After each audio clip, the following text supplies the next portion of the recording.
পাশ হয়ে গেছে ওয়াকফ, যেটা অ্যামেন্ডমেন্ট বিল ছিল কিছুদিন আগে, ওটা কিন্তু অ্যামেন্ডমেন্ট অ্যাক্ট হয়ে গেছে, মানে আইন হয়ে গেছে। আইন বুঝেন কি?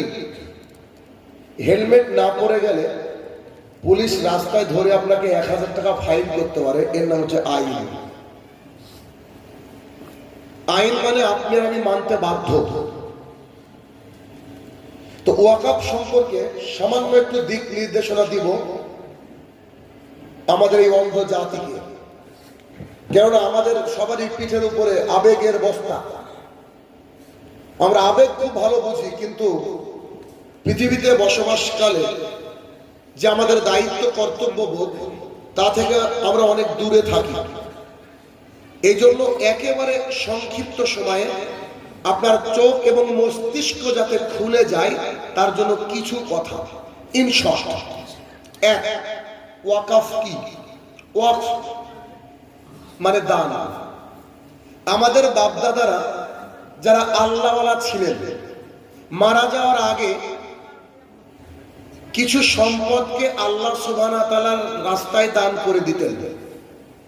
তো আল্লাহ সুবহানাহু ওয়া তাআলার রাস্তায় যে দান করে গেছেন আমাদের বাপদাদারা, তাদের উদ্দেশ্য ছিল যে আল্লাহর জান্নাত লাভ। ওই যে সম্পদগুলো আল্লাহকে দিয়ে গেছেন, সেই সম্পদগুলোকে বলা হয় ওয়াকফ। তাহলে এই যে ওয়াকফের যে সম্পদ, এগুলো কার সম্পদ বলেন তো?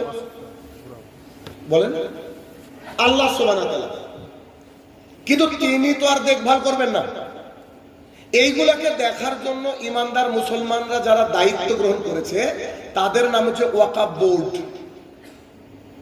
ওয়াকফ বোর্ড আল্লাহ সুবহানাহু ওয়া তাআলার রাহে দেওয়া জমি দেখভাল করে। যেই জমিকে হাতিয়ে নেওয়ার অন্যতম পায়তারা করছে আমাদের দেশের সরকার, যা আমাদের কাছে একেবারে স্পষ্ট এবং পরিষ্কার। এখান থেকে বলা হয়েছিল যে এ রাজ্যে পাশ হবে না, তবু হয়ে গেছে, এখন কিছু করার নেই। তাই ওয়াকফ কি, ওয়াকফ বোর্ড কি, বুঝতে পারলেন কি? একটু কথা বলতে হবে, বুঝতে পারলেন? এবার আপনাকে বলি, ওয়াকফের সম্পদ কতটুকু। আরে আপনি আব্দুর রহমান, আপনাকে বলছি, আপনার বাবার 3 বিঘা জমি ছিল, আপনারা 2 ভাই 1 বোন, আপনার ভাগে যতটুকু সম্পদ পড়েছিল, কথার কথা আপনার ভাগে সম্পদ পড়েছিল 18 কাঠা। আপনার ভাইরা আপনাকে 17 কাঠা দিয়েছে। তার জন্য তার সাথে কি লড়াই, কি মারামারি, একেবারে থানা থেকে শুরু করে হাইকোর্ট পর্যন্ত দৌড়েছেন এই 1 কাঠা জমির জন্য। আর আপনার আমার বাপ দাদা যে জমি দান করে গিয়েছে, তার সম্পদের পরিমাণ কত জানেন? পরিমাণটা পরে বলি, আগে বুঝেন। ভারতবর্ষের বুকে সবচেয়ে জমি যাদের বেশি আছে, যারা জমি অধিগ্রহণ করে রেখেছে, 1 নম্বরে আছে রেল ডিপার্টমেন্ট। রেলের জমি ভারতবর্ষের বুকে সবচেয়ে বেশি। 2, ডিফেন্স মানে পুলিশ ক্যাম্প বলেন, তারপরে তাদের নানান প্রশিক্ষণের জায়গা বলেন। 2 নম্বরে আছে ডিফেন্স। 3 নম্বরে আছে আমাদের ওয়াকফ সম্পদ। মানে ভারতবর্ষের বুকে জমি বেশিরভাগই আমাদের বাপদাদা সম্পদ। আমাদের বাপদাদা কার নামে দিয়েছে? আল্লাহ সুবহানাহু ওয়া তাআলাকে দিয়ে গিয়েছে। এই জমির পরিমাণ কত জানেন? যদি ঠিকঠাক পড়াশোনা করেন তারপরও বুঝতে পারবেন না হয়তো। আর মূর্খ যারা আছেন, স্কুলে যাননি, তাদের হিসাবের বাইরে।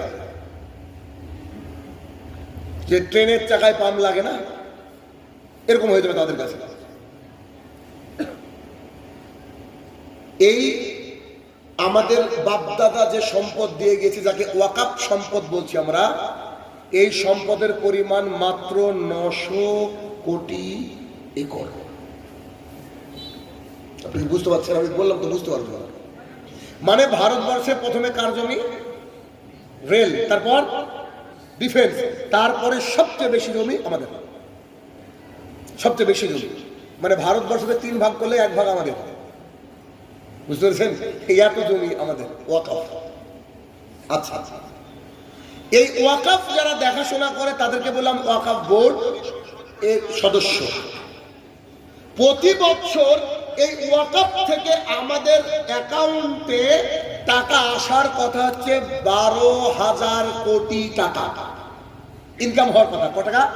12,000 কোটি টাকা। অথচ হিসাব আমরা পাচ্ছি প্রতি বছর মাত্র 100 কোটি টাকা আমাদের হাতে আসে।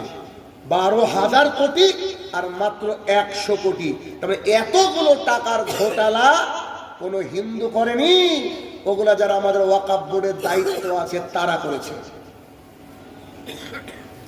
অনেকে বলছে যে ওই ব্যানার্জি ওই চ্যাটার্জি বলেছিল এখানে ওই আইনকে লাগু হতে দেব না। আমি মুসলমানদেরকে বলছি, চোখ কান খুলে শুনুন। ভারতবর্ষের বুকে যদি কোন নেতাকে আপনি বিশ্বাস করেন বা কোন নেতার কথায় আপনি বিশ্বাস করেন তাহলে আপনার মাথায় ডিস্টার্ব আছে।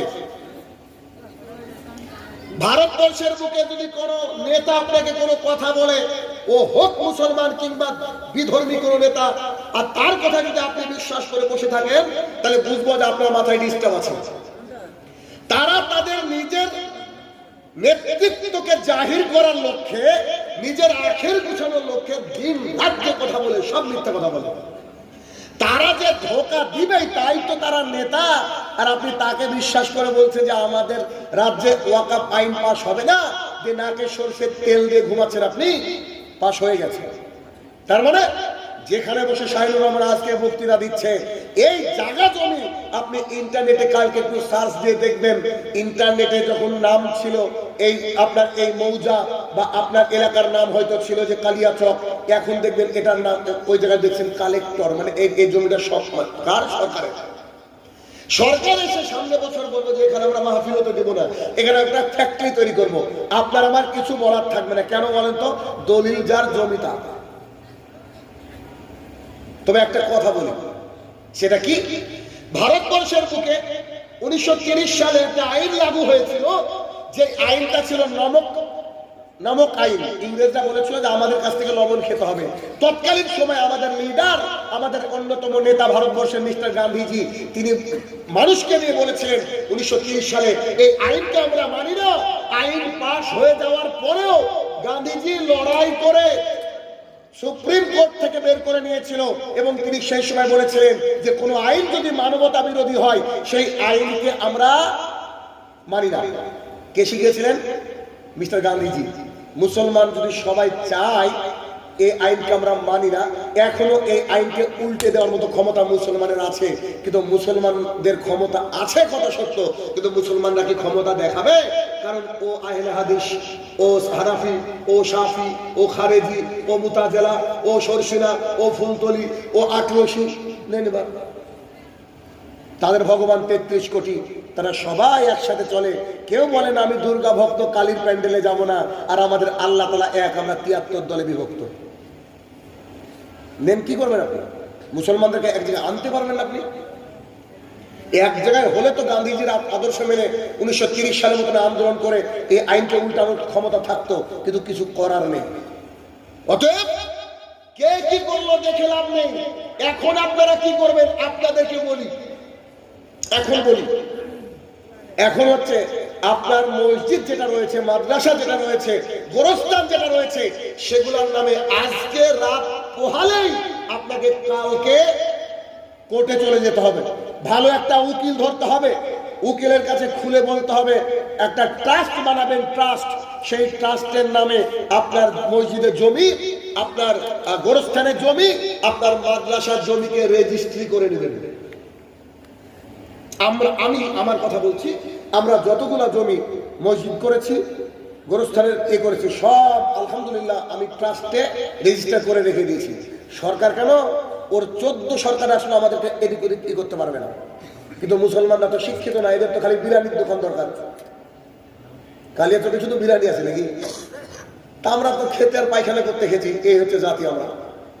মানে নিজের যে জমিটুকু দরকার, এই জমিটুকু কি করে যে হেফাজত করতে হবে এতটুকু জ্ঞান আমাদের মধ্যে নেই। আপনাদের যে মসজিদ থেকে এখন আসলাম, এটার নামে রেজিস্ট্রি আছে না? ট্রাস্ট আছে কি? দেখেন নাই, জানেই না। মানুষ জানেই না, না ট্রাস্টের উপরে রেজিস্টার করতে হবে, মানে সরকার জানবে যে এই মোহাম্মদী জামে মসজিদটা হচ্ছে এই মৌজার এত নম্বরের এদের। নইলে অনেকের জমি এখন থেকে কালেক্টর দেখাচ্ছে। আপনি ভাবছেন এত বড় সম্পদ যদি তারা নিয়ে নেয়, তারা আমাদের বাবা যেখানে শুয়ে আছে, আমাদের দাদুরা যেখানে শুয়ে আছে, বলবে এখানে আমরা একটা বিল্ডিং বানাবো, আমার বাবার আমার দাদুর বুকের উপরে বিল্ডিং তৈরি হবে, তখন আপনার আমার চোখের পানি কোথায় কোন এরকম নদীর মতো বয়ে চলে যাবে। সাবধান হন, নিজের সন্তানকে শিক্ষিত করুন এবং সমস্ত বিষয় তথ্যকে জোগাড় করে মুসলমানদের যেমন করে চলা উচিত অ্যাকর্ডিং টু কোরআন এন্ড সুন্নাহ, সেই অনুযায়ী আমাদেরকে চলা উচিত। অতএব ওয়াকফ নিয়ে যদি এক হতে পারেন মুসলমান জাতি, তবে আইনকে পাল্টানো যাবে। আমার মনে হয় না যে আপনারা আমরা এক হতে পারবো, এমন পরিস্থিতি এমন দাঁড়িয়েছে। এখন অন্তত পক্ষে যে উম্মিদ পোর্টালে যে সময়টা দেওয়া হয়েছে, এটাতে রেজিস্ট্রি করার চেষ্টা করেন, ভালো একটা উকিল ধরেন, আর যদি এটা করতে পারেন তো ইনশাল্লাহ কিছুটা হয়তো সুরাহ হতে পারে। আল্লাহ তাআলা আলাম। আর দোয়া করবেন যে আমাদের বাপ দাদা যেসব গোরস্থানে শুয়ে আছে, দাদু দাদিরা যেখানে শুয়ে আছে, এগুলো যেন সরকারের হাতে না যায়, চেষ্টা করেন। কিন্তু খাতা কলমের চেষ্টা করতে হবে, মুখে চেষ্টা করে লাভ নেই, আন্দোলন করে কোনো লাভ নেই।